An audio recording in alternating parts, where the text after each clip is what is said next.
Good evening, guys. Today we are going to discuss QRS complex. Now, QRS complex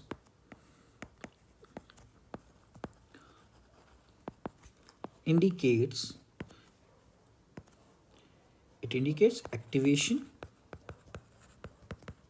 or depolarization of ventricles.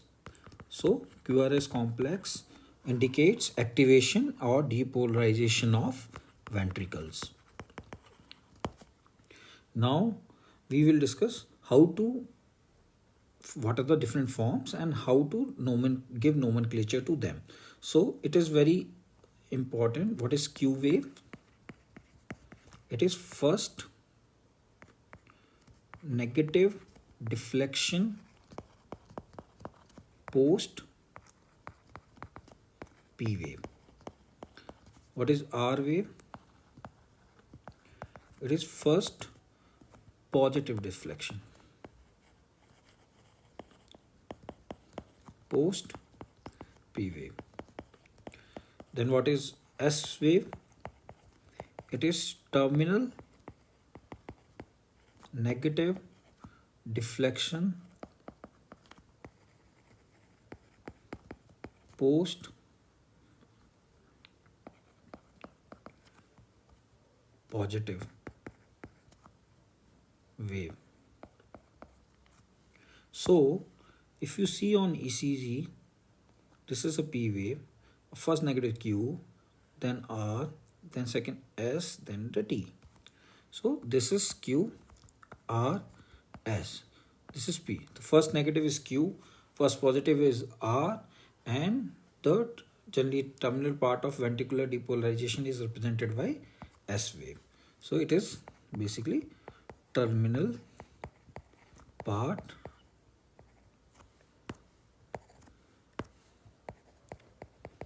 of ventricular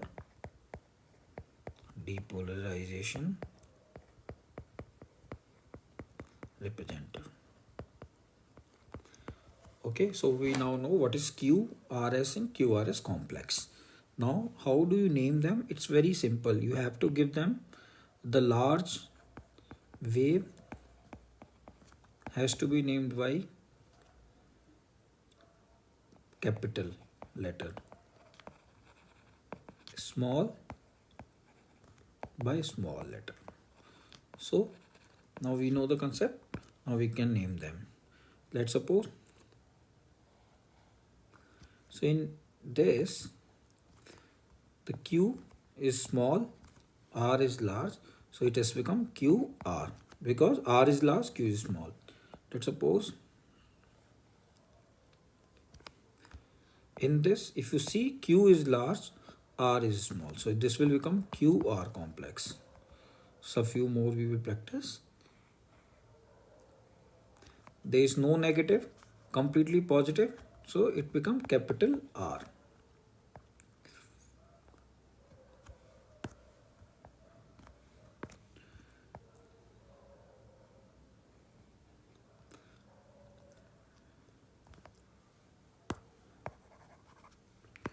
So in this, if you see, R is large, so it becomes capital R. S is small, terminal deflection is small, it is RS wave. Let's suppose in this, if ECG is depicting something like this. So you have two positive waves, one is small, other one is large. So you will write it as R complex. Okay, there is no negative. Let's suppose if ECG is like this, so you have a negative deflection, but it is complete negative. This is QS complex. So now we are able to name how to write QRS complex and how to annotate them. Now we will go to the further thing, that is genesis. Now genesis of QRS complex, it depicts activation and depolarization of ventricles. Now I will make a diagram to show you.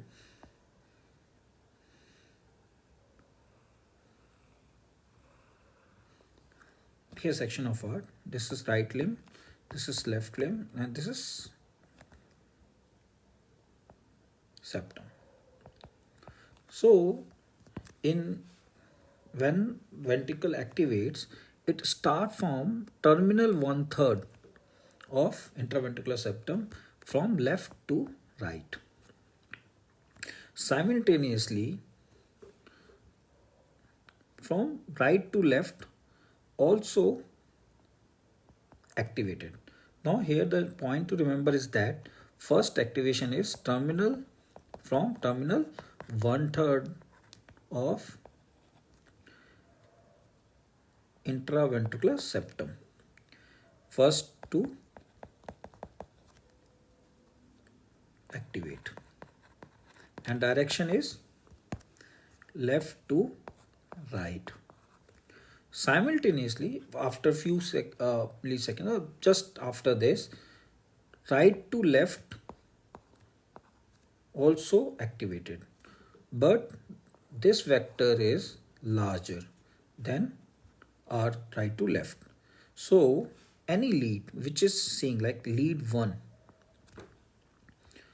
okay, lead V1, sorry, V1, V1 is looking after this module, so it will have a positive wave.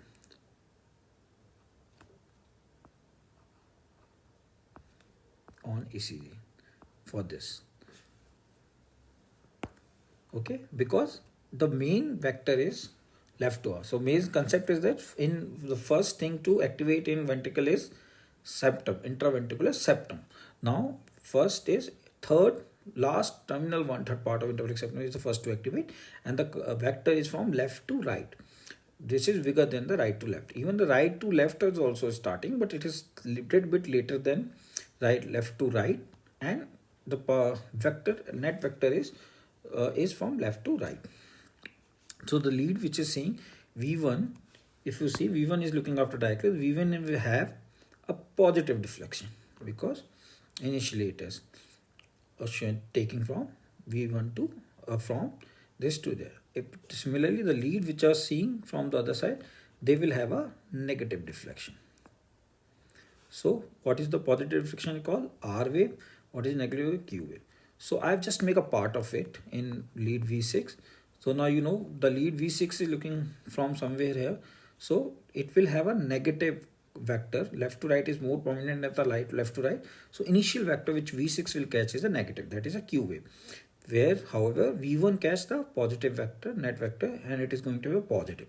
So lead V1 catch the R wave positive, and V6 cause the have the initial Q wave, that is a negative component of the Q wave. So this is how intraventricular septum depolarizes. Now we go further. The further activation is from subendocardium to the epicardium. That is the second principle. First principle you know. Second principle is the subendocardium to epicardium. So there are two vectors here. Two.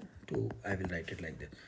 You can see from left the vector from subendocardium to the life as the left limb or the left ventricular part wall, free wall is thick. So the vector is large. So the vector from left subendocardium to epicardium is larger than the vector of right free wall, because right free wall is thin, so definitely it is going to last. So now if you see in the diagram, we will have bigger positive vector. So V6 is looking after, or the limb leads which are looking, I will make a diagram here again just for reference. This is something like this. So this is left free wall, this is right free wall, this is our intraventricular septum. So this is so second principle says the activation occurred from subendocardium to the epicardium, okay, of free wall. So this vector lead, we can write here, we will write 2 dash 2 vector 2 net vector 2 is bigger than 2.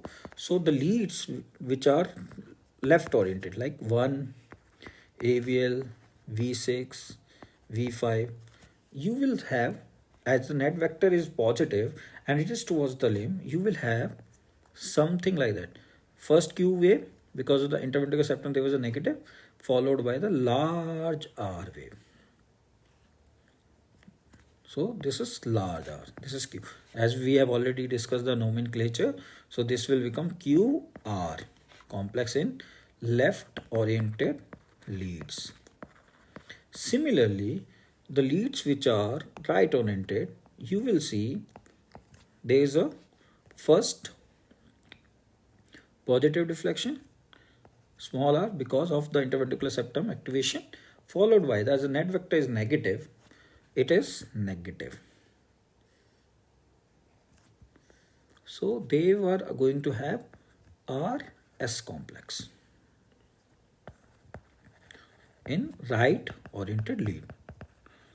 So the two main principles we have to remember while we are discussing the QRS: the activation of the ventricle start at the last 1/3 or terminal 1/3 of the interventricular septum from left to right, which is the bigger vector. Simultaneously or just later, right to left vector also activated, but it is smaller than the left to right. So net vector become from left to right, which was from the right oriented leads will catch as a positive reflection, that is a R. For left leads, it was taken as a negative Q wave. So you have a small Q wave, following which the free wall activation occurred from subendocardium to the epicardium. So the vector, as we know, left free wall is thicker than the right free wall. So the vector denoting the from subendocardium of free wall, left free wall to the left to the epicardium of the left free wall is bigger than the right. So net vector will be towards the left oriented lead. So left oriented lead will have a positive bigger R wave. At the same time, the right oriented lead will be getting as a negative deflection, which will have a RS. As we know, terminal negative complex in QRS is called S. So we have a RS complex. So now we know how to denote, how to form, and how these leads are going to catch RS complex and QR complex. So our complexes transition is from RS to QR.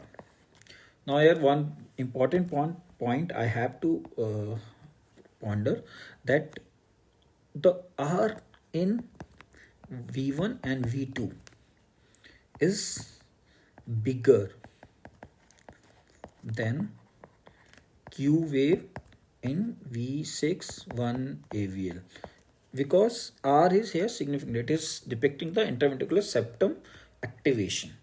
However, in the, and it is directly towards it, but at the same time the Q wave in left wave, it is smaller because it is that net which is not so significantly at the same time, but V1 V2 is catching the interventricular septum and it is significant for them. That's why R wave is more prominent as compared to Q wave in V6 1 AVL.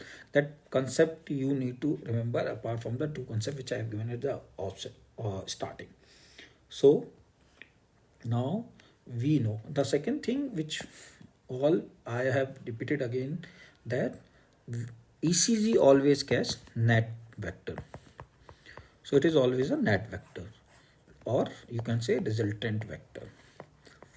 So it may be seeing the particular side, like V1 is the right or V2 is the right oriented leads, but they will also catch the net vector of particular direction. So in interventricular septal activation, it is catching the net vector of left to right minus right to left. So positive, because left to right is more predominant, started early, so they are catching it in a positive.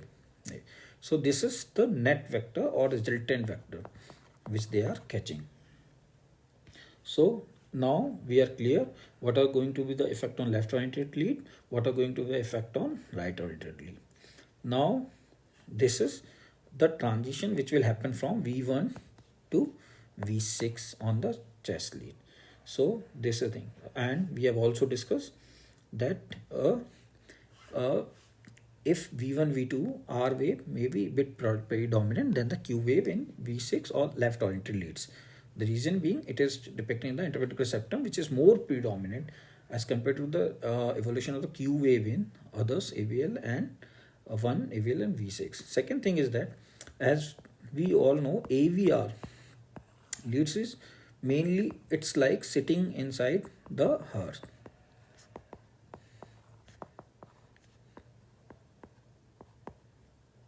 Okay, so or it is showing towards the cavity of earth.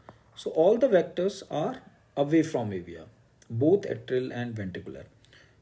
Okay, so it is always negative. So in avr you will never have positive.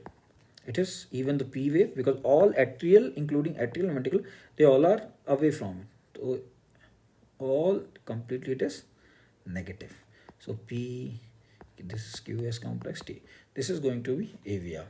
So this is how we see QRS complex, how it we know now, we know how to denote it and how to read it in different leads. Thank you so much.